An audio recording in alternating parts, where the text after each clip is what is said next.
This is Channel 9 Eyewitness News at 5. Coverage you can count on. Breaking right now at 5. You're looking live into the news conference area in Tallahassee, where the governor is set to take a major step in the state's response to COVID-19. For about 24 hours now, we have been waiting to learn what Governor DeSantis will do with the state's stay-at-home order that is set to expire tomorrow, and we are moments from finding that out, and you'll see it all happen right here. Good evening. I'm Greg Wormuth.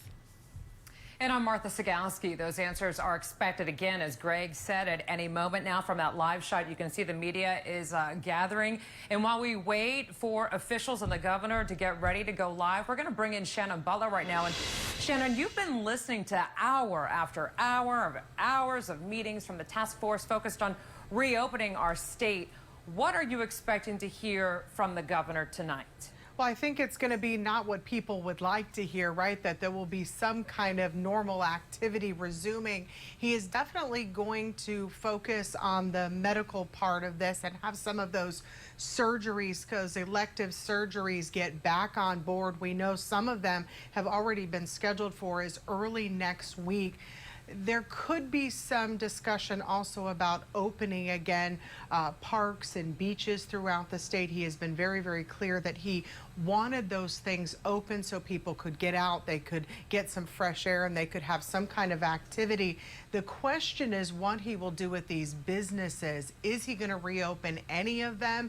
He was very clear that he wanted some of these businesses to get back to business, but it just may not be time just yet, Greg. Shannon, he has really laid a few of his cards on the table over these last 24 hours, saying it's not a very big leap from where we are tonight to where we will be with phase 1. You mentioned some of those businesses that are concerned, but some of the things that will remain closed are likely the non-essential businesses, and that's upsetting at least some bar owners and restaurant owners here in Central Florida regarding allowing people in so they can survive. Yeah, and the governor doesn't like that term essential and non-essential because he thinks it just leaves too many people out. And essential, I think, is different for everybody. I think some of us would argue that essential is something like a haircut. The governor has just walked into the room. We're going to take you there live to hear what he has to say. Populations. We have lost Floridians, which is never an easy thing, but it's been made all the more difficult by the fact that due to visitor restrictions at hospitals, they were not even able to say goodbye to their loved ones. The unprecedented national shutdown has thrown the lives of millions of Americans into economic and social turmoil. Floridians have lost jobs through no fault of their own, and many are fearful of what may come next. Others have seen small businesses that represent their life's work devastated practically overnight. Now, this current crisis has impacted in one way or another all 21.5 million Floridians in life-changing ways. Our kids have not seen their friends from school in at least 6 weeks. School sports and plays and activities have gone up in smoke, depriving our kids of some of the best times of their lives. Traditional graduations have been canceled, and so have senior proms. These moments will be forever lost. Working parents have had to juggle the new reality of distance learning, all the while trying to put food on the table. And of course, our kids haven't been able to see their grandparents. This is something that my wife Casey and I know well. Our newborn daughter Mamie has yet to be held by any of her grandparents. Today, though, Florida will take a step. Small, deliberate, methodical, and based on consultation with some of our greatest physicians, towards a more hopeful future. We do have hope. There is a light at the end of the tunnel. Now, I'll outline the steps that we'll be taking going forward. This new phase will start on Monday, May 4th, and will, for the time being, exclude Miami-Dade, Broward, and Palm Beach counties. These counties have seen the lion's share of the state's epidemic, but they are trending in a positive direction. I am working with them and will continue to work with them, and I do believe that they will be able to move to phase 1 very soon. We will get Florida back on its feet by using an approach that is safe, smart, and step by step. What is our biggest obstacle? Fear. Fear of the unknown. fear sparked by constant doom and gloom and hysteria that has permeated our culture for the last 6 weeks. For example, we've seen a sudden drop in the number of people who are seeking medical care for heart problems and stroke symptoms, not because these common ailments have all of a sudden disappeared, but because people are terrified of going to the hospital because of the coronavirus. This will have huge health consequences in the very near future. It will almost assuredly result in excessive fatalities. Fear is our enemy. Now, we're a resourceful people with a can-do spirit. We can do what we need to do to protect our vulnerable populations from the coronavirus while taking safe, smart steps toward rebuilding Florida's foundation. Now, these steps will be deliberate. It will not be like turning off a switch, but each step will bring us closer to that light at the end of the tunnel. The only thing we have to fear is letting fear overwhelm our sense of purpose and determination. Now, I'm going to outline the thoughts, the data that has led us to pursue this course, and this is something that we've been working on for a long time, and I think it's something that's very, very important. So we are going to be guided in this recovery process by certain fundamental guiding principles, public health and safety. And this has brought it to the fore even more, but this is something we should be concerned about across the board, even apart from the coronavirus.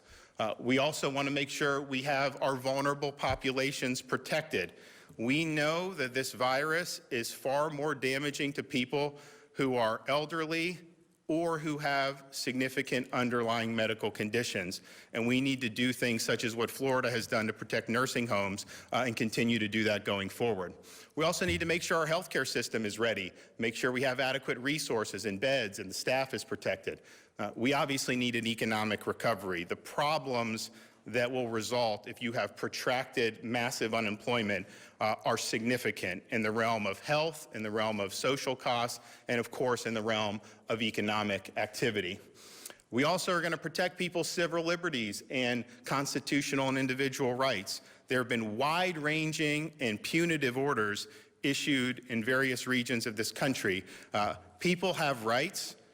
The government needs to protect health, but we should not go beyond what is necessary to do that. We also want public confidence. One of the reasons we're going to take a very slow and methodical approach is because we want to make sure we build as much confidence as possible with the general public.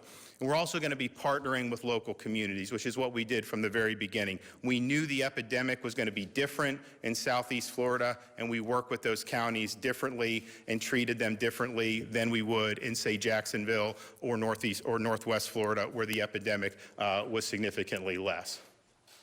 Our plan from the beginning to fight COVID-19 is going to continue. Nothing's going to change about that. We are going to continue to protect the vulnerable. We are going to continue to increase testing, and I'll outline those steps in a minute. We'll continue to promote various forms of social distancing. There's a, I think, unfortunate habit of people, particularly in the media, to conflate shelter in place with social distancing. Social distancing involves a whole host of things that can be done to help reduce the spread of the virus. Number 4, we have to support hospital capacity and our healthcare workers. We've done that, we'll continue to do it. And then we want to prevent the introduction of the virus from outside the state. We did that when we screened the people fleeing New York City. We've done, I think, 25 to 30,000 of those. We're also talking with the president about when international flights are coming into places like Miami, what could we do in terms of testing people before they get on the plane so that it's not constantly being introduced to our society. We need to focus on facts and not fear. And I think that there's been a lot that's been done to try to promote fear, to promote worst case scenarios, to drive hysteria. And I think people should know that that worst case scenario thinking, that has not proven to be true. So let's just take a quick look so people know. We were told over and over again, Florida was going to be just like New York when it came to the coronavirus. Well, let's look at the tail of the tape. How close were we to New York? Oops, back there. Fatalities. Obviously a much different picture. You know, we have, this is equal population per 100,000, much less. Even if you did absolute numbers, we have 2 million more people. New York far and above what Florida is. Same thing with hospitalizations. Hospitalization rate that is a mere fraction of what you see, not just in New York, but many other states. And so saying Florida was going to be like New York was wrong, and people need to know it was wrong. Second, Florida will be like an Uber Italy. So not just like Italy, way worse than Italy is what they were trying to say. Well, let's see what ended up happening. Let's look at the tail of the tape. Okay, Italy, hospitalizations per 100,000 versus Florida. Yeah, I think Italy was a little worse than Florida there, and that's not even close. What about fatalities? How about fatalities? Again, per 100,000, apples to apples comparison, not even close. So no, Florida was not an Uber Italy at all. We've talked about hospital capacity, and I remember reading that by last week, so this was in March, they said by April 24th, Florida would have 465,000 people hospitalized because of COVID-19. Well, that is something that's really scary, especially when you consider Florida only has 70,000 licensed hospital beds. So if you're predicting that, you're predicting the biggest break of the healthcare system probably in human history. So what ended up happening? So that's the 465,000, way up there for hospitalizations. You look down, 2,111 hospitalizations. So they were off by about 463,000 hospitalizations. Again, that was a scary thing when you're saying that, because you would have hundreds of thousands of people that would have no medical care at all. And you would have way excessive fatalities, and it would be an absolute catastrophe. So we're at 2,000. They predicted 460,000. Okay. Projections say the state could run out of ICU beds by April 14th. Very scary. If you need to be in intensive care, you need certain types of treatment, and there's no beds available, what's going to happen? Obviously, that's not going to be good. Well, what did happen? Florida's ICU bed availability today, 36.5% of the ICU beds in the state of Florida sit empty. We didn't run out of ICU beds. Ventilators. When no more ventilators are left, they said there will likely come a point where there will be no more ventilators to shuffle around. And then what happens next? Again, doom and gloom. People are in trouble. They have lung problems because of coronavirus, and there's only 3 ventilators, but you have 10 patients. What happens? That was constantly put out as something that was going to happen. So what did happen? Florida's never had a shortage of ventilators, not even close. In fact, here's the ventilator usage. So we have about 379 patients currently on ventilators. We have 6,300 plus ventilators sitting idle, unused in the state of Florida. Nobody was going without a ventilator. So again, the facts should be more comforting than the fear. Now, this was the famous graph about flattening the curve.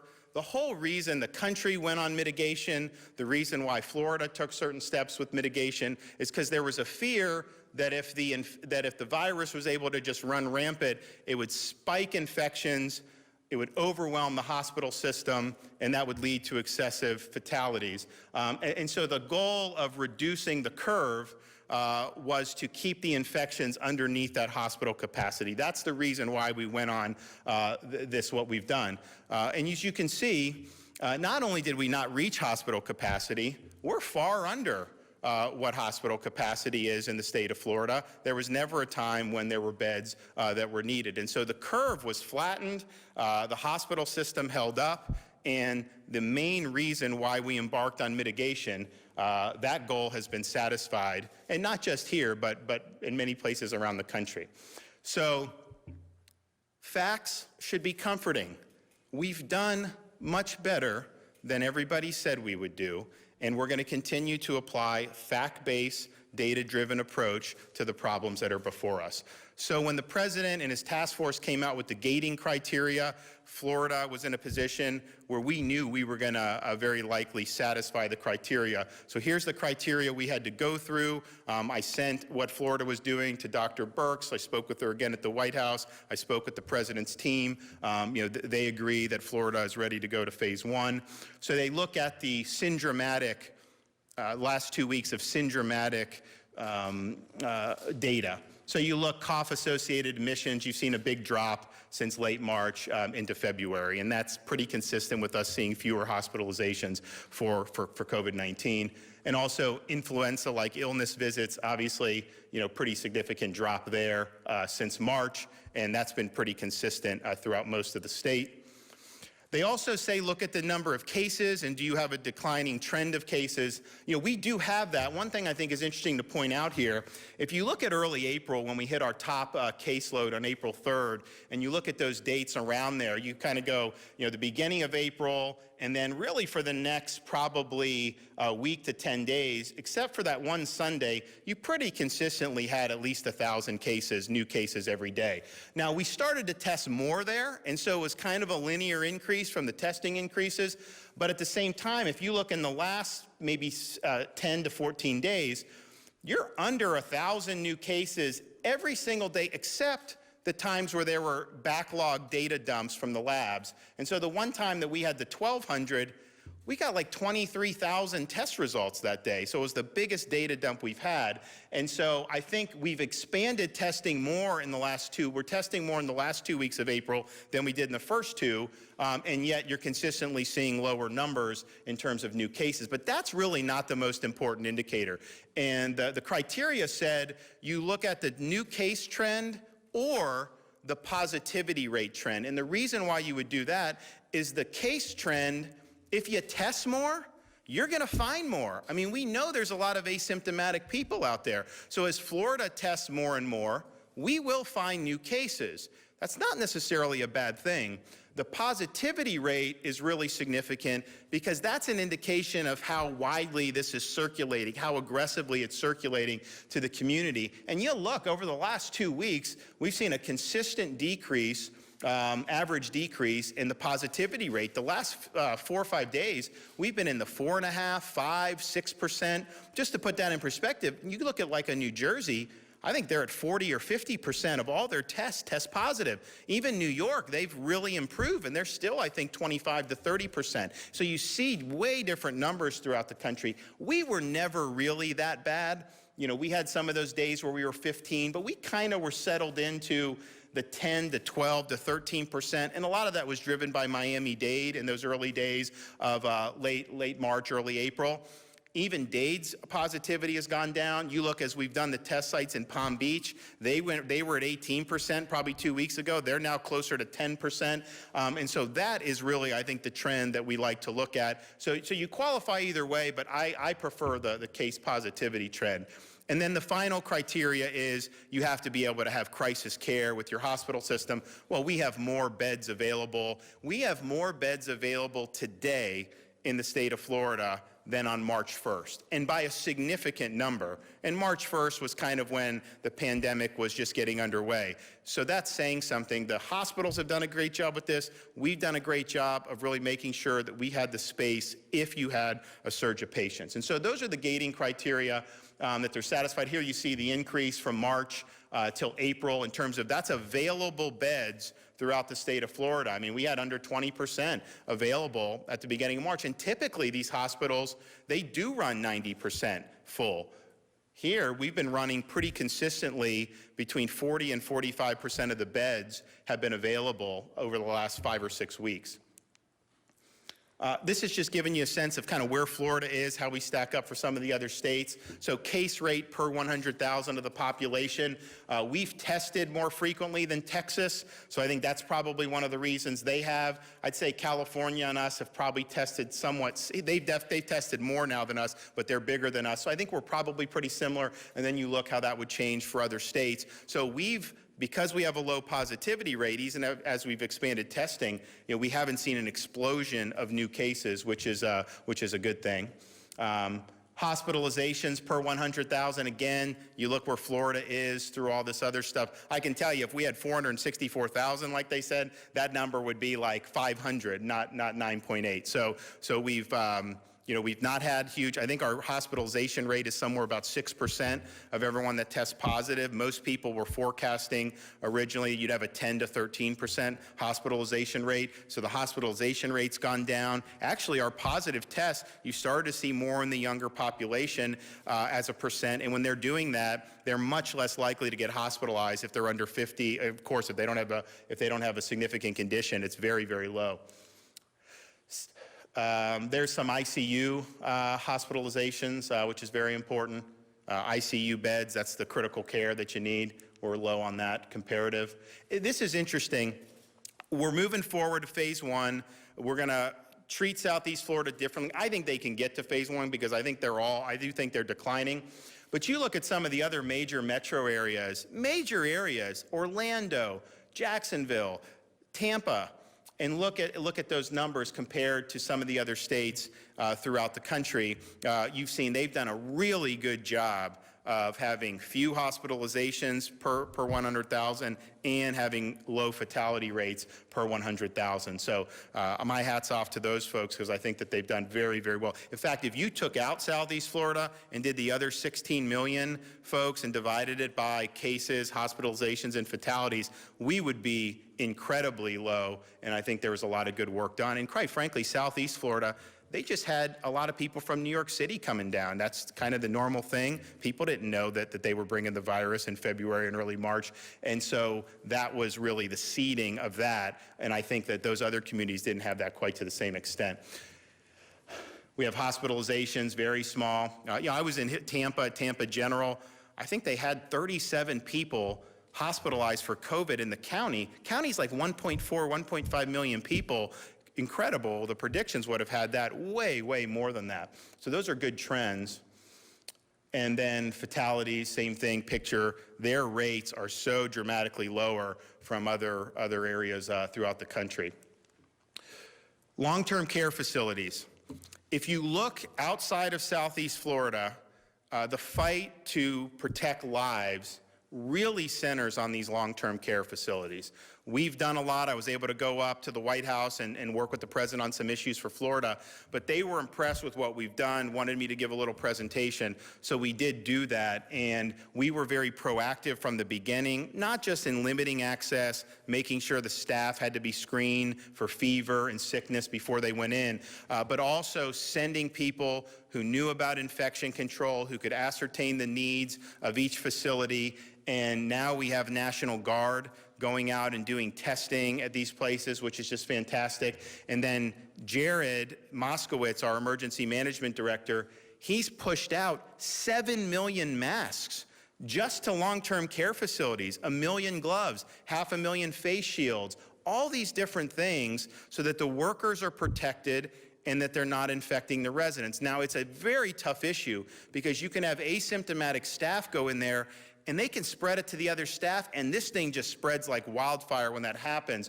So you obviously don't want that to happen, but if it does, if you can identify the cluster and isolate them before it gets throughout the nursing home, then that's a great thing. So this is going to continue to be one of our top priorities. We've got to do, our rate of fatalities for long-term care facilities is way less than many of these other states. We really should be number one given our demographics, but this has made a difference and we're going to continue to do it. And when you look at the fatalities in Florida, I would just point out when they're reported is not the same as when they actually suffered the fatality. So there was a report the other day where you had more, but then if you look at the dates of the fatalities, which is really what you need to look at to spot any type of trends, that is put up by date. So you see kind of the run up as we got into April, and then we have seen a downtick. Now some of those days may end up getting backfilled, so you may see some more as the reports come in, because sometimes these things are held for 4 or 5 days before they're reported to the Department of Health, but that's kind of the trajectory.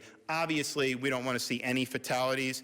Same time, having like 40 or something in a day for how big our state is compared to, just compare it to like a borough in New York City, and they would have, hundreds sometimes a day, which was obviously unfortunate. So the testing, Part of our strategy in phase one is to expand testing beyond what we've already done. Now, we have pioneered, I think, the concept of walk-up testing. We did all these drive-through sites, which are very important, but we knew that there were underserved communities that could benefit from having a walk-up testing site. So we have a number of them across the state: Broward, Duval, Hillsborough, Leon, Palm Beach County, and we have kind of a revolving one in Orange County, which is great. We have new ones coming online in Miami-Dade, in Riviera Beach, and then in Collier County, in Immokalee, which is an underserved community. So you're going to actually have that in Immokalee. People will be able to walk up and be able to do it. So there'll be like 11 of these things throughout the state. That's bringing testing to people who may not be seeking out the testing. The drive-through sites are great, but we can't force anyone to do it. They either go or they don't. So these walk-up sites are really important, and we want to be able to spot trends in some of the underserved communities, because one, you can maybe isolate that, but then two, obviously be able to have the appropriate medical care. So that's already done. This is a concept we rolled out about 2 weeks ago. They've already done 6,300, and they're doing many more every day. So we really appreciate the folks who are working so hard on that. The drive-through testing sites, the state supports a number of them throughout the state. We're going to continue supporting all of those. I'm going to have National Guard continue to be out there so that people can be tested. So you have Hard Rock Stadium in Miami, Jacksonville Jaguar Stadium, Orange County Convention Center, C.B. Smith Park in Broward, which is probably our most popular site anywhere in the state. You have the Marlins Stadium, you have the Bucks Stadium, you have the spring training facility in West Palm Beach, and then you have the one in Delray Beach. And so when you have the testing, it matters. Palm Beach, they had about a 18 to 20% positive rate. We put those two test centers in, moving through hundreds of people a day. Now their positive rate is, I think, 11%. Because as you expand testing, more people have access, you get a better sense of how it's moving throughout the community. So I think that that's been very successful. I made the point at the White House, and this is just a fact, all those sites have the capacity to do at least 750 drive-in swabs a day. We are not at capacity on any of those. And if you have symptoms, we don't do minors, but if you're 18 or over, you have symptoms, go. If you're a healthcare worker, first responder, you want to get tested, go. If you are somebody who doesn't even have symptoms but just thinks you may have been exposed, go ahead and go. We do have the capacity. We've not run out of capacity in any places. If we obviously get to the point where we do, then we will expand accordingly. But that is just the reality that we've been doing. In phase one, we want to even do more sites, though.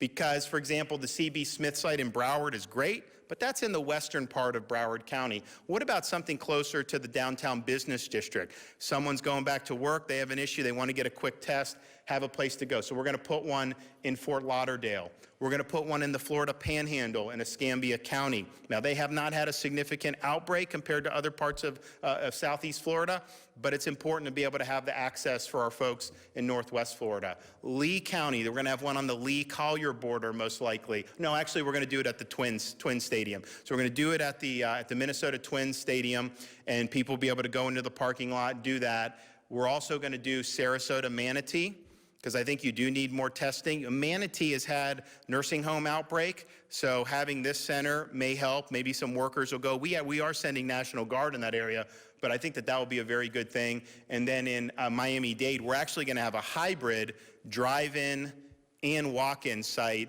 at the Miami Beach Convention Center. So the people that want to walk up can go on one side of the building, people that want to drive can go on the other side of the building. So all of these will have the capacity to probably do at least 750 tests a day. And because we have the high throughput lab contracts, everything that comes through there, we can send to those. Some of the hospitals are involved in this and they test themselves and get good results. So all of that is on the table, and we think that that's very important as we move forward. Now, more labs. So this is really exciting. We've been able to procure an RV that has a mobile lab inside of it. So we're going to be able to take this mobile lab in the RV, drive it to different parts of Florida, and then we have a 45-minute test. I was working at the White House. I was working with Jared Kushner. We've got it set up. We're going to have 15,000 of these tests. We're going to be able to do 3,500 a week. So you can go to a nursing home, You can have all the staff come get tested, put it in the cartridges, the residents, and you get an answer within an hour. So you would talk about identifying an outbreak and then keeping the cluster contained.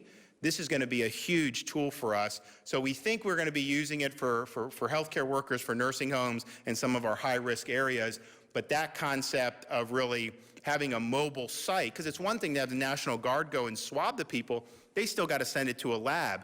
We're not only bringing the swabs, we're bringing the lab to them so that we can get them very quick results. So we hope to have that by the beginning of the week and start debuting that very, very soon. But to do 3,500 a week of spot tests, particularly in long-term care facilities, that is going to be a huge, huge boon for our effort to prevent this thing from really getting in those facilities. Contact tracing. You're starting to hear a lot about it. Very few people were talking about it at the beginning of this, but I can tell you the state of Florida Department of Health and our county health departments have been doing this the entire time.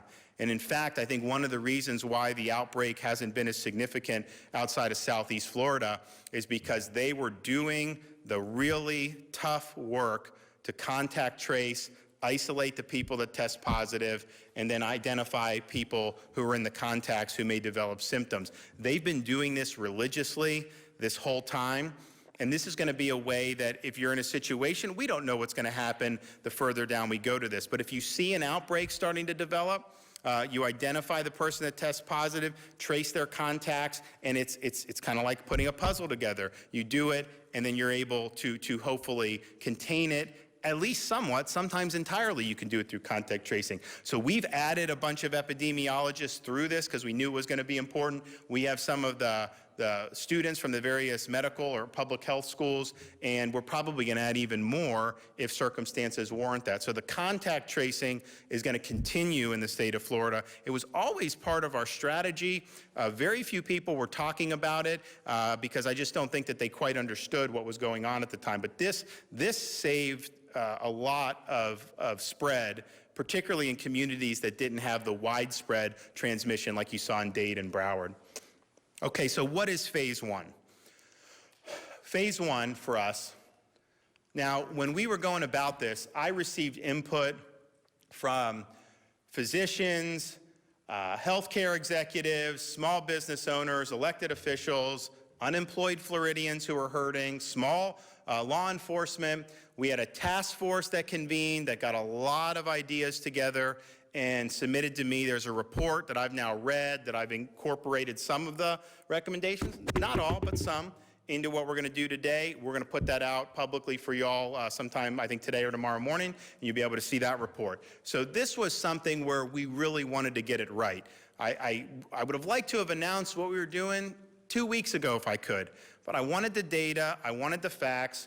I've been able to consult with some of the top physicians in the state of Florida. Some of these are in some of the best hospitals in the world about the outbreak, about where they see this going, and about the next steps that needed to be taken. And so that advice from physicians and the input was very, very important in what I decided to do.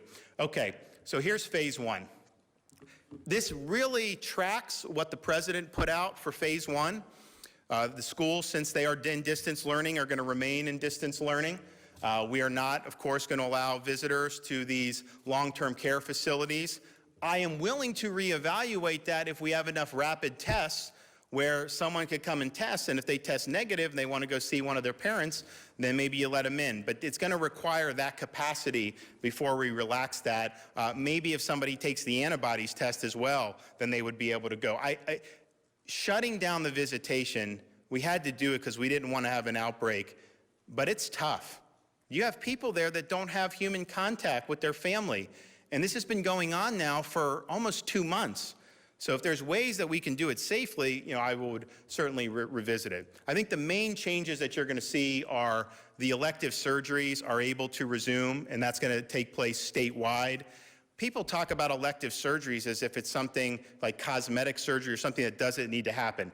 Elective in most cases just means it's elective exactly when you schedule it, but it's usually something you need to get done. So I want that to be turned back on. The requirements of that is that the hospitals represent, they're going to continue to maintain a surge capacity if we see an uptick in COVID, that they have adequate PPE and aren't going to rely on the state for that, and that they're willing, able to proactively work with the long-term care facilities and nursing homes in their communities to be able to prevent outbreaks. And I think they're all going to be willing to do that. The president's guidelines talked about, quote, large venues, and they mentioned restaurants, movie theaters, and churches. Now, I never closed churches. We relied on voluntary social distancing. I've declined to go for movie theaters now. I just think it's practically difficult to do the social distancing. Indoor environments, I think, are more likely for transmission. So even though you could have done that in phase one, I think prudence dictates that we go a little slow on that. The restaurants, what we're going to do is allow outdoor seating with social distancing, so you need to have at least 6 feet apart from the tables. And then indoors, they can do 25% capacity with the CDC recommended spacing. I think that outdoor transmission, as far as we've seen, has been more difficult than the indoor climate controlled transition. And so I think being outside, if you're 6 feet away, to me, that would not be any more risky than going to Costco or some of the things that Floridians have been doing throughout this whole time. So I think it's a way to give people, and may even reduce density in some of these grocery stores. I mean, you have some of these things are really, really packed. So maybe it'll reduce some density there by giving people another option. And then obviously, we want these folks to be able to get back in business if they can do it safely. And I think I was convinced that this is safe. I had some medical folks recommend the outdoors to me, and they thought that made more sense. And so we're doing that. Some people, the task force recommended 50% capacity inside. I think we'll start with 25 with the outdoor and then see how it goes.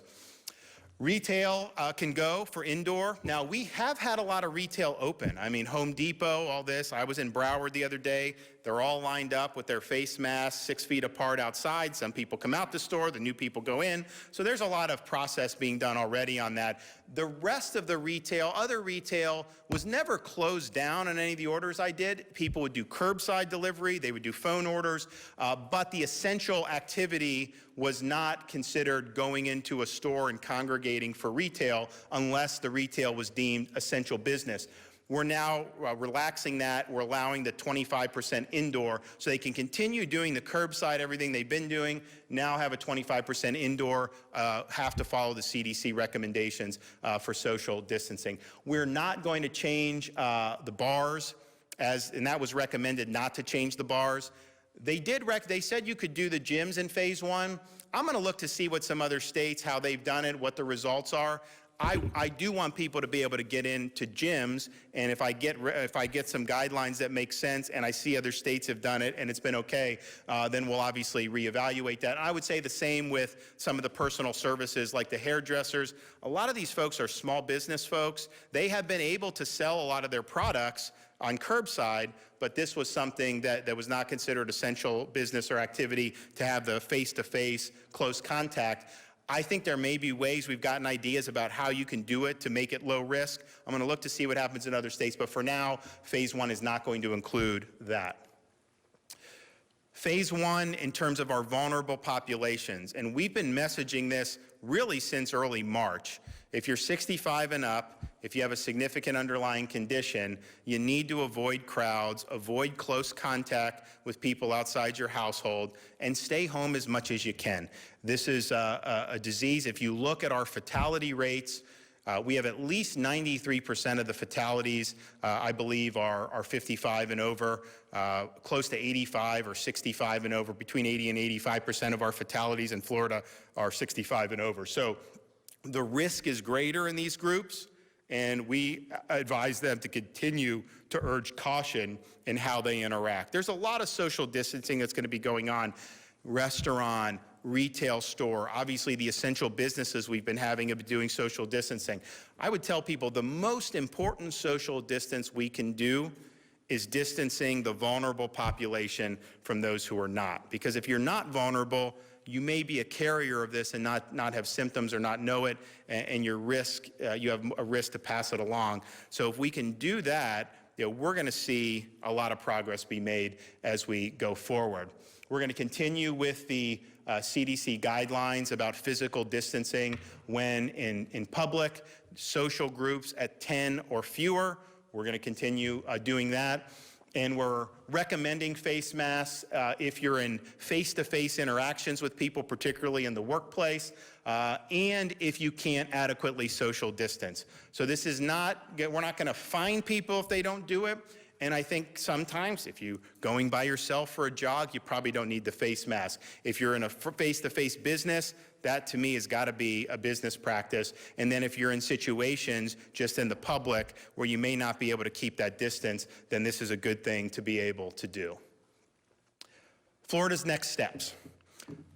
We are going to be data-driven. We're going to focus on the facts. The things that we're going to look at to go to phase 2 are going to be the things that brought us to do mitigation in the first place, primarily hospital capacity and hospital resources. If we start seeing cases where more and more people are going into the hospital and we think that it might be a surge that they can't handle, that is going to be something that we are going to look at, and that is going to be something that we're obviously going to have to take into account. As long as there's continued availability, as long as we're not seeing a flood of people into the hospital, that obviously is going to be good progress. We are also going to continue to look at the rate of positivity for our tests. What's going to happen is you saw all the expanded capacity that we're going to have. We think we'll be able to do 30 to 40,000 tests a day. I don't know if the demand's there for that, but we think we'll have the capacity to do that on day 1 when we get into next week. What'll happen if you do 40,000 tests, you probably are going to find people who are asymptomatic and who are positive, who aren't going to need to be hospitalized, certainly are not at risk for fatality, but you're going to find those folks. So you may see the total number of cases go up. You may see out of 40,000, you may see 2,000. We've never had 2,000 new Florida cases. You may see that. People will probably write that cases are, quote, spiking. That's not a good way to look at it. I mean, these are cases that are there. We're identifying it with aggressive testing.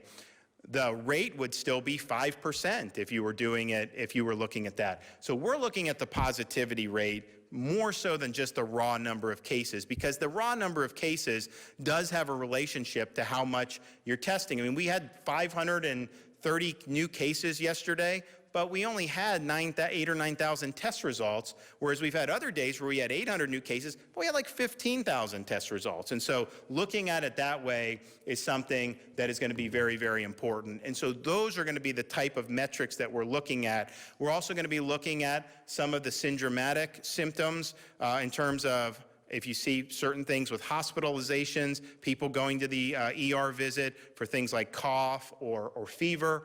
That's something that we're going to be looking at for sure. So we're going to be safe, smart, and we're going to do this step by step. We are trying to build a foundation for the future of the state of Florida. We did not ask to be put into this situation. This was thrust upon us largely because of the malfeasance of the Chinese Communist Party. We are where we are, but I think that we can get through it. I think we can build a foundation. And I'm reminded of an old story, an anecdote from the Middle Ages where you had 3 stonemasons. They were working stone in Germany. They were just hard at work. You had an observer there that asked the first mason what he was doing. First mason said, "Sir, I am shaping stone." He then asked the same question to the second mason. The second mason said, "Sir, I'm making a wall." Well, he finally got around to asking the third mason, and the third mason was very excited and proud to proclaim, "I am creating a cathedral." The cathedral that we are building today is a state that is healthy, safe, prosperous, and free. We can do it. God bless you all. Thank you very much. You listed a couple of benchmarks there. Hospital admissions, test results. How long does the current trend need to stay in place without those things happening before you go to more restaurants, maybe bars, hairdressers? Even you look like you're needing a haircut.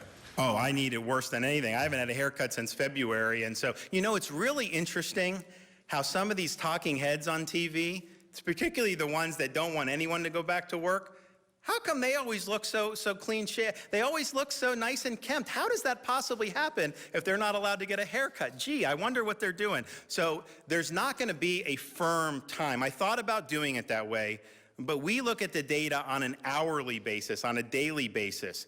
My hope would be each phase we're thinking about weeks. We're not thinking about months. If we're making progress, we need to continue to put people back to work in a safe, smart, and step-by-step way, but it's going to be data-driven. We also have, because we have 50 states, laboratories of democracy, we're going to be able to look to see, there's some states that have done it a little different than we have.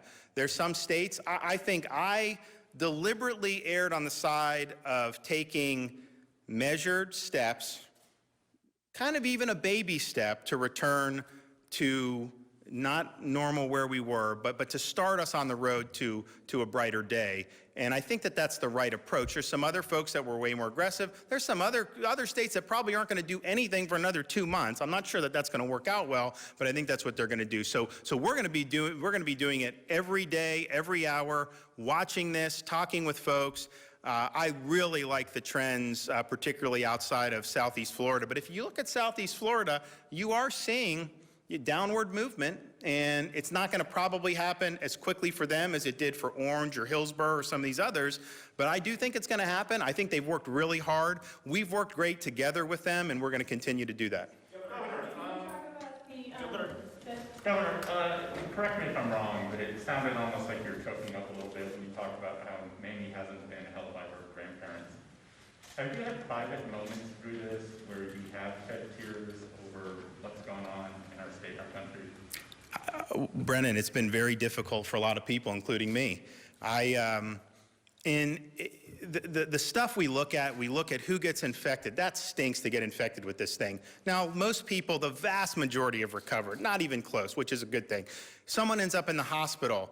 That's not good. I know some people that had serious hospital stays, fortunately pulled through. And of course, we have people who don't make it, which is very, very sad. I think we were consumed with that for so much of this.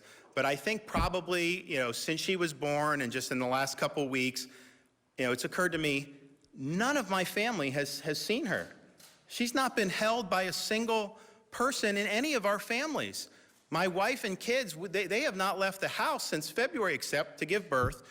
We've not just gone to a park as a family. We've not just gone and had lunch somewhere as a family. And so the little things that I think have changed has really had an impression on me. I think about kids not being able to compete in sports. I think about the things that families used to do and take for granted. Those are moments that you just can't get back. And that's one of the reasons why I'm convinced that we can take this step. We'll be smart, we'll be safe, we'll do it step by step. But we should have hope. We're very resourceful, we're very innovative. We can get this done. It's not going to happen overnight. If there was some magic thing I could flip the switch and say everything's fine, I would do it. Trust me. It just doesn't work that way. But we need to get there. And I'd like to be able to get in a situation where her grandparents can come see her. What does phase 2 look like, what does phase 2 look like, and how many phases are there? So there are 3 phases according to the White House's guidance. I think we're gonna use that as our roadmap. Now, I departed from that on the movie theaters. We're not going to do movie theaters. They said you could do it. There are elective surgeries is a little more aggressive than what they had. They only wanted outpatient, but because we have so much hospital space, we believe that they can do inpatient and still accommodate any patients that would come in for COVID-19. So we'll do the same thing. I think, I'd have to look at it, but I think you would do more, maybe you do some limited seating in bars, but not have people kind of freelance together. You would do some social distancing in some of the larger venues. I would like to get to a point, I'm not saying we're gonna get it in May. I've helped recruit, I wanted the wrestling to be filmed in Orlando. I'd like them to do WrestleMania. They were gonna do WrestleMania in April. That was hundreds of millions of dollars. I want to keep that good relationship. I want them to invest in Florida. We got UFC to come to Jacksonville. Again, there's not going to be any fans, but I think those are going to be a good event for people. I work with Phil Mickelson on making sure they have what they need for that Tiger Woods match. So there's going to be a lot of good stuff going on, but I don't think we're probably ready to have fans. But I do think if the trends are good, I think as you get into June, July, I think there is a window to have some fans. You're not going to have everyone packed in, but man, in 90-degree weather in the state of Florida, if you're out there and someone's 10 feet away from you and you want to watch a ball game or something, you may be able to do that. So this is something that we're just going to have to do. We're going to be driven by the facts, driven by the data. But I think that Major League Baseball coming back, I'm hearing this. I think that that's going to be exciting for a lot of people. And I just think that there's going to be a lot of possibilities. So let's just be resourceful and creative. If the possibility of rate goes up, Governor, supersede local governments? So we are accepting Dade, Broward, and Palm Beach, but that is not, we consulted with them on this. This is kind of the direction they want to go. They just did a big announcement. I think yesterday was the day where their parks and marinas and golf courses were open. They were the only ones that didn't have a lot of that open. We had a lot of people, I mean, they've had golf, they've been doing boating and stuff, and I'm not seeing any outbreaks tied to playing golf. I think it was the right decision to give people outlets and give them the ability to do some of those things. So we left them out. The rest applies statewide. Because of the numbers in all these other places, I'd find it hard that a local government could go against the advice of the best doctors in the state of Florida. When I'm sitting there at Cleveland Clinic, when I'm sitting there at Orlando Health, when I'm there at Tampa General, and all these renowned physicians are saying, we've passed the peak, we're ready for the next step. To have some local official do it, you're going against medical judgment, you're going against what would be good for the economy, you're going against freedom from your kids. So I don't think that's gonna happen. So we just did it and we'll see how it works, but I'm pretty confident that we'll be able to stick. Yes, sir. If the positivity rate goes up in phase one, and if the what goes up? If the positivity rate goes up in phase one, if you have more cases, at what point do you begin to reassess the situation around the state? Do you say we're gonna go back to a lockdown if the cases go up to maybe 15 or 20% again? Well, look, so if they went up to 20%, that we've never had 20%, even when we were just testing in the hospitals. So you were at the beginning really only testing the people who were really sick and ended up in the hospital. We still didn't have that. So I don't think that that's likely, but for me to reevaluate any of these steps, I would have to be convinced that those steps are causing the change in positivity. And sometimes there's these connections that get thrown out. I mean, people were so upset, and they're not in Florida, but throughout, about Jacksonville mayor, who's doing a great job, allowing people to walk on the beach 2 weeks ago. Okay, they said this was gonna bring the world down. Have you looked how many cases Duval County has had in the last few days? They got 1 million people in that county. I don't think they've had very many. I think it's been very, very low for a county that big. So people will say, oh, this, and there's no connection to it. And so I would look to see if there's something that's being done that is sparking some type of an outbreak, then of course you have to reevaluate it. But I wouldn't say, oh, well, we should just restrict X because Y happened if there was no connection between the two of those things. And so one of the things I think people, though, should know as we go forward, you study all these super spreading events that have really spread like wildfire, there are a lot of things in common for these things. There was the big funeral in Albany, Georgia. You had a super spreader, and a funeral is, you're gonna be in close contact with people. You're gonna be hugging, kissing, it's emotional, you're crying, all these different things, and there's a lot of very close contact. Well, this spread like wildfire throughout the funeral, infected a bunch of people, and you had a large number of fatalities just from that funeral in Albany, Georgia. You look at when the New Rochelle super spreader, he was somebody that was going to religious services, was very close. I think he went to like a business conference. He was doing a bunch of things that were really close contact with other folks. And so as we go forward, the choir in Washington State, you had a choir in Washington State, and they were just sitting there singing for an hour. But you know, when you're doing that, and you don't have to sneeze or cough, you're putting out drop, and a bunch of them got infected. So those are the types of interactions that we really need to be concerned about. And so eventually we're gonna do conventions and things again. How is that gonna work? Because if you're in a business convention and you're around people and you're talking for hours and you're close, that definitely is higher risk. So you're going to have to think clearly about how you're doing this. You put a couple bullet points on the screen of businesses that can be open, businesses that have to be closed. I imagine a lot of business owners are watching this right now saying, well, my business wasn't on that list. Am I supposed to be open or closed? There's a lot of gray area, and since you're not deferring... No, there's no gray area. If you read, we're going to put the order out. So the order continues the essential business framework. So anyone who was under that framework is good to go. And then it allows responsible activity to include these new things like the retail, some of the other ones. So if you were good before, you're good there. Now, my original order did not actually close any businesses when we did that. What we did was we limited certain activities. So if you own a hair salon, I would not be able as a Floridian to go in and have close contact inside your salon, get the haircut, because we were trying to reduce those interactions. But you could sell all your product, have people do curbside, and a lot of people did that. And so that's kind of where we're at. So a lot of those businesses, retail, never actually had to close. They could do curbside. This then allows some foot traffic on a limited basis, which I think is a good thing. The personal services is something that we're looking at. I just want to make sure that we're doing it in a way that's safe. What leeway do local governments have on restricting for their communities? So what we did was we accepted Dade, Broward, and Palm Beach, and we're going to work constructively with them to get them where they need to go. And then we put, these are the state rules. We didn't specifically preempt local government, but like I told Troy, or actually, was it Troy? Who asked me that? You asked me that, yeah. I think it'd be really hard outside of Southeast Florida, and they're not included, but if they were, you may be able to make an argument in some of these places. You go to some of these places that have such low rates where all these main physicians are saying we need to go to phase 1, to say that these modest steps are somehow not acceptable, that's going against medical judgment, and I don't think that they're going to want to do that. So I'm confident that this will be a good roadmap. I want to get Southeast Florida on the board, and I want to be able to get them in a situation. They're close. And I'll tell you, the leadership, they've done great leadership. The administrators in Broward, Palm Beach, the mayors, Mayor Jimenez, we work very closely together. He's had a lot on his plate.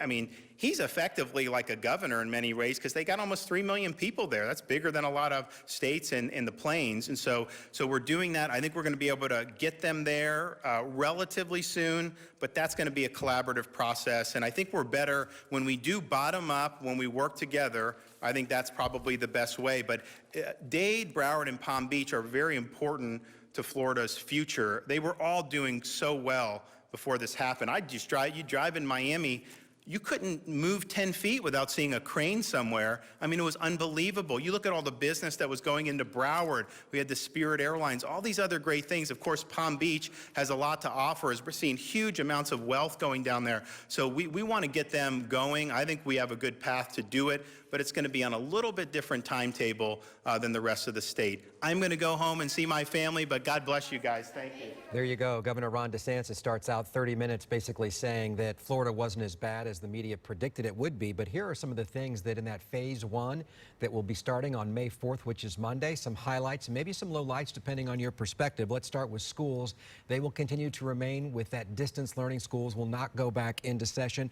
Senior living facilities, those visits there will remain the same, although with more testing. He says that could loosen. He understands how difficult it is for seniors and their families not to see families. Elective surgeries can resume. No to movie theaters, restaurants, outdoor seating with social distancing. Indoors with restaurants, 25% seating capacity. Retail can operate at 25% capacity. Bars, gyms, and personal services like hair salons at this moment cannot reopen in phase 1, but he will revisit this hourly and daily, and there could be some change. All right, we're going to bundle this all up for you, bring you more on Eyewitness News at 6 after this quick break.